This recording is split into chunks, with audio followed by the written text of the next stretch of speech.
que assiste cada Copa nunca é o mesmo mundo. Quer ver como? Hoje a gente vai falar um pouquinho sobre a França. Liberté, égalité, fraternité. Terra do champanhe, da Torre Eiffel, do queijo, do vinho. Sexto país mais rico do mundo e bicampeã da Copa do Mundo também. Mas assim, quem conhece o francês sabe, é o país que mais protesta na Europa. O francês adora ir pra rua e ele vai pra rua com vontade, tá? E aí, gente, nos últimos 20 anos, eles foram do topo do futebol ao caos e a vida do francês comum mudou completamente. Vem ver comigo. O ano era 2006 e a seleção da França chegou com a última dança da geração de ouro daquela época. Zidane, Thierry Henry, Vieira, Makelele, todos eles se aposentando. E quase que eles não foram pra essa Copa, tá? Eles tropeçaram nas eliminatórias e o Zidane, que tinha aposentado da seleção, resolveu voltar ali pra resgatar a galera. E aí, gente, que Copa da seleção francesa, tá? O Zidane jogou um futebol, assim, mágico. Eles conseguiram eliminar o Brasil do Ronaldinho Gaúcho nas quartas de finais. Eles chegaram na final contra a seleção da Itália e chegaram, assim, gigantescos. E aí,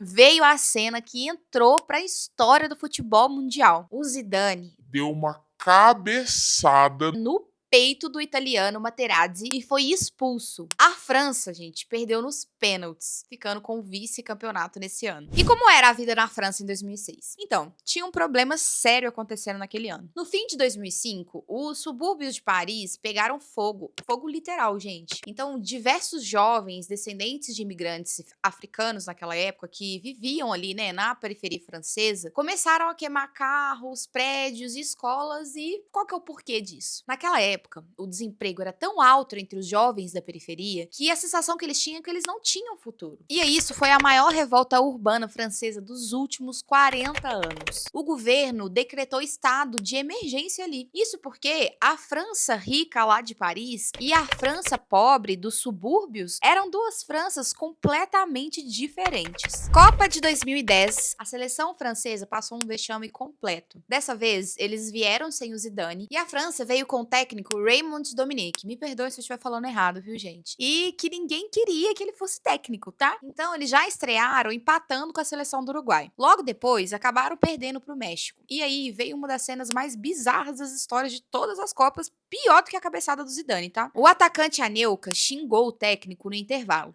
E aí, ele foi expulso da concentração. Os outros jogadores fizeram greve. Eles se recusaram a treinar em sinal do protesto em relação ao jogador que tinha sido expulso. E você imagina, a seleção que foi campeã do mundo em 98 fazendo greve no meio de uma Copa do Mundo. O capitão Evra brigou com o preparador físico. O diretor da federação pediu demissão na hora. Foi assim, um caos absoluto. Isso foi tão grave que o presidente Sarkozy chamou o Thierry Henry para uma reunião para entender o que estava acontecendo. A ministra dos esportes pegou um avião e teve que ir para a África do Sul. Não deu muito certo, né? Eles caíram na fase de grupo, ficaram em último lugar do grupo que eles estavam e voltaram para casa assim. Vamos fingir que nada aconteceu. E aí, gente, a vida real lá na França, as coisas também estavam começando a ficar complicadas. A França vinha sentindo a crise de 2008 que tinha pegado no mundo inteiro. Então, o desemprego lá começou a subir desfreadamente e a economia estava parada. O Sarkozy era um presidente impopular, então ele gastava muito mal a imagem do país, sabe? E aí, essa geração de ouro acabou na pior fase. E a França precisava mesmo começar do zero.